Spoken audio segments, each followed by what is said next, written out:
महाराष्ट्राच्या इतिहासाचं आपण सिंहावलोकन केलं तरी लक्षात येतं की सामाजिक, राजकीय, सांस्कृतिक पातळीवरती अत्यंत ताकदवान असलेला मराठा समाज जेव्हा मराठा आरक्षणाच्या मागणीवरती पुढं येतो आणि ताकदीनं महाराष्ट्राची राजधानी असलेल्या मुंबईकडे कूच करतो, तेव्हा महाराष्ट्राच्या राजकारणामध्ये एकच गदारोळ उठला आणि असं समोर आलं की हा आरक्षणाचा प्रश्न, मराठा आरक्षणाचा प्रश्न नेमका सुटणार कसा?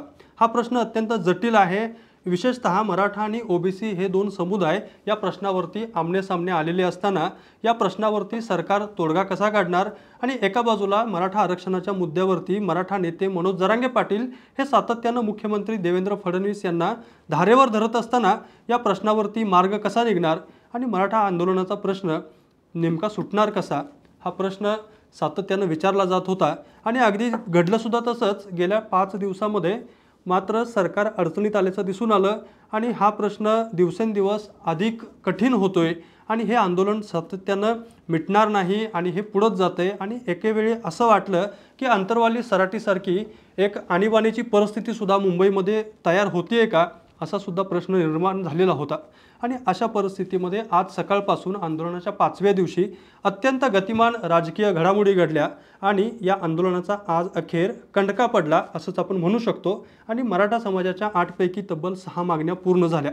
आता आपल्या असं लक्षात येतं की आज सकाळपासूनच्या घडामोडी आणि गेल्या 4 दिवसातल्या घडामोडी याचा जर आपण अभ्यास केला तर असं लक्षात येतं की साधारणतः सुरुवातीला सरकारनं दुर्लक्ष केलेलं असताना या आंदोलनाकडे गेल्या 4 दिवसांमध्ये कुठल्याही एकाही मंत्र्यानं या आंदोलनाला भेट दिलेली नव्हती। मात्र दुसऱ्या बाजूला आज 5व्या दिवशी मात्र अत्यंत घडामोडी गतिमान झाल्या आणि ह्या आंदोलनावरती एक सक्षम असा निकाल पुढे आला, पर्याय आला आणि या तोडग्यावरती सर्वांचं एकमत झाल्याचं दिसून आलं। आणि हा आंदोलनावरती आज तोडगा जो निघाला याच्या पाठीमागे नेमकं कोणत्या घडामोडी घडल्या आणि गेल्या 4 दिवसांमध्ये आंदोलनक जे आहेत मनोज जरांगे पाटील यांच्यावरती सातत्यानं कसं एक दबावाचं राजकारण भारतीय जनता पक्ष असेल, मुख्यमंत्री देवेंद्र फडणवीस यांच्या माध्यमातून खेळण्यात आलं। दुसऱ्या बाजूला मराठा समाजाची शक्ती एवढी मोठी दिसत असताना सुद्धा या आंदोलनावरती क्विक तोडगा म्हणजे एक तातडीनं तोडगा कसा निघाला आणि चटकन तोडगा आज कशा पद्धतीने निघाला हेच आपण या व्हिडिओमध्ये पाहणार आहोत। नमस्कार, मी कैलास, आपण पाहत आहात विशेष भारी। जेव्हा कुठल्याही समाजाचं आंदोलन होत असतं तेव्हा त्या समाजाचे ताकदीचा अंदाज सरकार घेत असतं आणि दुसऱ्या बाजूला सरकारच्या माध्यमातून सुद्धा काही धक्कादायक दबाव तंत्रांचा सुद्धा अवलंब केल्याचं दिसून येतं।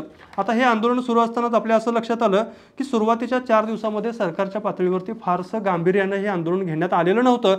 म्हणजे सरकारच्या बाजूने कुठलेही मंत्री आंदोलनाला भेट देण्यासाठी गेलेले नव्हते।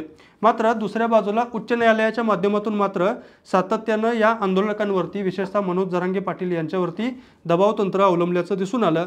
म्हणजे उच्च न्यायालयाचे जे निर्देश होते की तुम्हाला आंदोलनासाठी परवानगीच नाही, मग तुम्ही या ठिकाणी नेमकं बसला कसं काय असं सुद्धा उच्च न्यायालय विचारत होतं। तुम्हाला 1 दिवसाचीच परवानगी होती, मग तुम्हाला पुढच्या परवानग्या नसताना तुम्ही आंदोलन सातत्यानं कसं सुरू ठेवताय असा सुद्धा सवाल सातत्यानं उच्च न्यायालय करताना दिसून आलं।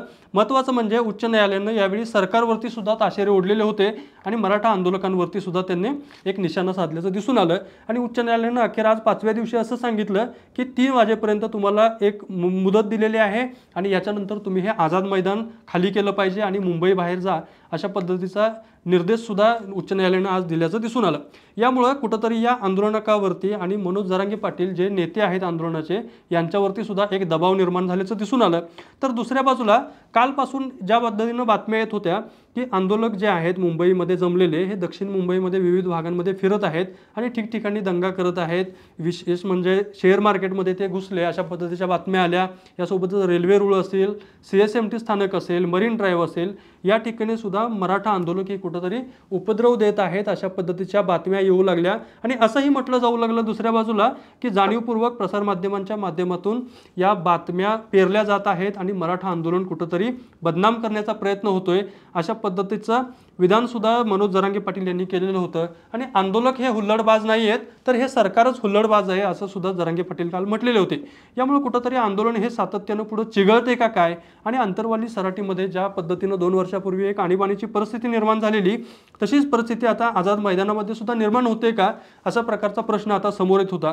मात्र आज 5व्या दिवशी मात्र घडामोडी अत्यंत झपाट्यानं घडल्याचं दिसून आलं आणि दुसरी एक बाजू आपण समजून घेतली पाहिजे की या आंदोलनाच्या प्रश्नावरती ओबीसी समाजसुद्धा आक्रमक झाल्याचं दिसून आलं आणि विशेषतः 1 सप्टेंबरच्या दरम्यान म्हणजे गेल्या 2-3 दिवसापूर्वीपासून नागपूरमध्ये एक साखळी उपोषण ओबीसी समाजाच्या नेत्यांनी सुरू केलेलं होतं आणि याला सुद्धा तिथं प्रतिसाद मिळत होता।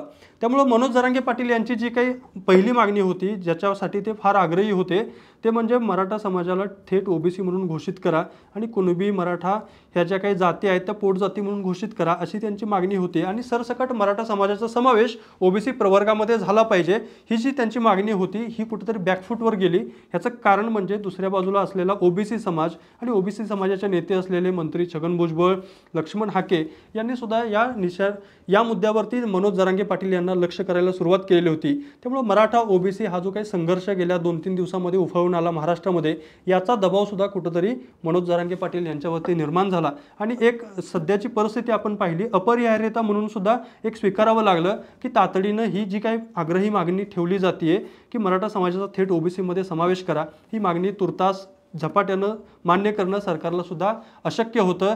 पॉलिटिकली सुद्धा ते त्यांना अशक्य होतं। ही कुठेतरी सरकारची अपरिहार्यता सुद्धा जरांगे पाटील यांनी समजावून घेतल्याचं दिसून आलं। तर दुसऱ्या बाजूला त्यांनी अजून एक मागणी महत्त्वाची ठेवलेली होती ती म्हणजे मराठा समाजाच्या दृष्टीनं महत्त्वाचं असलेलं जे काही हैदराबाद गॅझेटियर आहे आणि सातारा गॅझेट आहे ह्याची तातडीनं अंमलबजावणी करावी, त्या पद्धतीनं प्रमाणपत्रांचं वाटप सुरू करावं। या मागणीवरती मात्र सरकारनं मराठा समाजाला दिलासा दिल्याचं दिसून आलं आणि आजपासूनच म्हणजे एक GR काढलेला आहे शासनानं त्याच्यामध्ये हैदराबाद गॅझेटियरची अंमलबजावणी कशी केली जाणार आहे याची अत्यंत विस्तृतपणे सरकारनं मांडणी केलेली आहे, त्या पद्धतीचं आश्वासन दिलेलं आहे आणि मराठा समाजाच्या एकूणच ज्या काही 8 महत्त्वाच्या मागण्या होत्या यापैकी तब्बल 6 मागण्या सरकारनं पूर्ण सुद्धा केलेल्या आहेत। म्हणजे एका बाजूला असं दिसतंय की मनोज जरांगे पाटील आणि मराठा आंदोलन जे होतं याच्यावरती टप्प्याटप्प्यानं उच्च न्यायालयाचे निर्देश असतील, शासनानं केलेलं एक दुर्लक्ष असेल, दुसऱ्या बाजूला एक असं म्हटलं गेलं की मीडिया ट्रायल सुद्धा झाली, आंदोलनाची बदनामी करण्याचे प्रयत्न झाले। या सगळ्या गोष्टींच्या माध्यमातून या आंदोलनावरती मनोज जरांगे पाटील यांच्यावरती एक दबाव निर्माण झाला। यासोबतच ओबीसी आंदोलक जे होते किंवा ओबीसी समाजाचे नेते आहेत यांनी नागपूरमध्ये जे साखळी उपोषण सुरू केलेलं होतं याच्या माध्यमातून सुद्धा आंदोलनावरती एक दबाव निर्माण झाला आणि दुसऱ्या बाजूला शासनानं सुद्धा 8 पैकी 6 मागण्या पूर्ण करण्याची भूमिका घेतली। यामुळे हे आंदोलन आज 5व्या दिवशी मिटल्याचं दिसून आलं आणि मनोज जरांगे पाटील यांनी हे उपोषण अखेर मागं घेतलं। तर मंडळी आज सकाळपासून ज्या काही घडामोडी घडल्या आणि गेल्या 4-5 दिवसांमध्ये ज्या पद्धतीने एक क्रोनॉलॉजी दिसून आली आंदोलनाची तुम्हाला नेमकं काय वाटतं की मनोज जरांगे पाटील यांनी हे आंदोलन मागं घेण्यामध्ये अजून कोणत्या घडामोडी घडल्या असतील आणि हे आंदोलन ज्या पद्धतीनं मुख्यमंत्री देवेंद्र फडणवीस यांनी यशस्वीपणे हाताळलंय असं बोललं जातं आणि मराठा समाजाला सुद्धा एक अत्यंत चांगल्या पद्धतीचा दिलासा देण्याचा प्रयत्न शासनानं केला जातोय अशा पद्धतीची भूमिका सुद्धा आता मांडली जात आहे। नेमकं एकंदरीतच या सगळ्या घटनाक्रमाबद्दल आणि या घटनांबद्दल तुम्हाला काय वाटतं कमेंट बॉक्समध्ये नक्की सांगा। हा व्हिडिओ आवडला असेल तर लाईक करा, शेअर करा, तसेच विशेष भारीचं यूट्यूब चॅनल सबस्क्राईब करा, विशेष भारीचं फेसबुक पेज, विशेष भारी FB फॉलो करायला विसरू नका। धन्यवाद।